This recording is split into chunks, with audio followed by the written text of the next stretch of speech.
Enzensbergerrek esan zuen: gizonak dena izorratzen du, zorri zaku bat asko da haren onduan.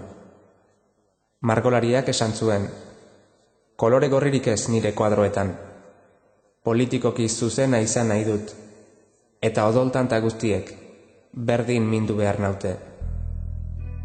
Filosofoak esan zuen: ez naiz poztuko gehiago besteen zoritxarraz, horretarako ahalegin berezi bat egin behar badut ere.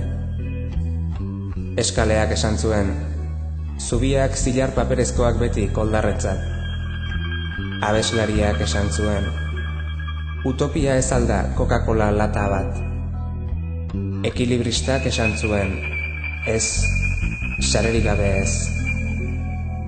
Kazetariak esan zuen: merezi ditugun gazteak dauzkagu. Eta soziologoak esan zuen: bai, merezi ditugun gazteak. Eta barne sailburuak esan zuen: barkatzeko. Berak uste zuela, barne saila zela, izpirituaren eta barnekokoaren zaindari direnen saila. Eta Mataderoko profetak esan zuen: aiztoa zorroztuz, herria da gorputza, hizkuntza bildotxa.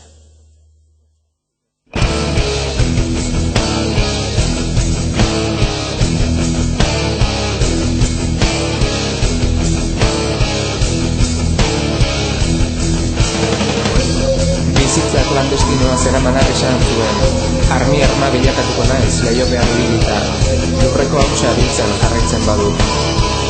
Hormako dianak esan zuen: eta zer, hasiko banintz ni ere kobratzen egile eskubideak. Horma garbitzaileek esan zuten: historia ezabatzea gure esku zelako zama. Eta euskaltzain urgazleak esan zuen: erail atxerik gabe da, azken gomendioen arabera. Eta pentsalariak esan zuen: G-izkia dela, gure alfabetoko izkirik garrantzitsuena. Gupida eta gorrotua baitira, gauza gehieren atzean, ezkutatzen diren sentimentuak. Eta txorroskileroak esan zuen: gehiengoa, nork behar du gehiengoa. Beti izan da aski, poliziarekin eta militarrekin. Harriak esan zuen: ni naiz herria.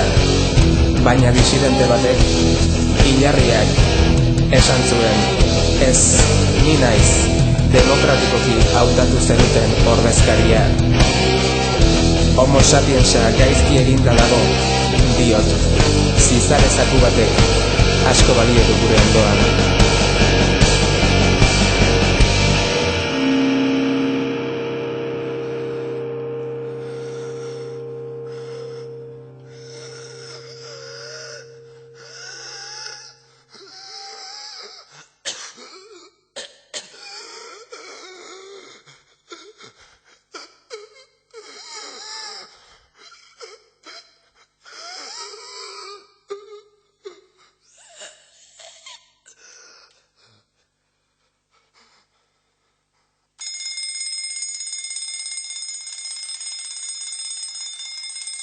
Zure denbora agortu da.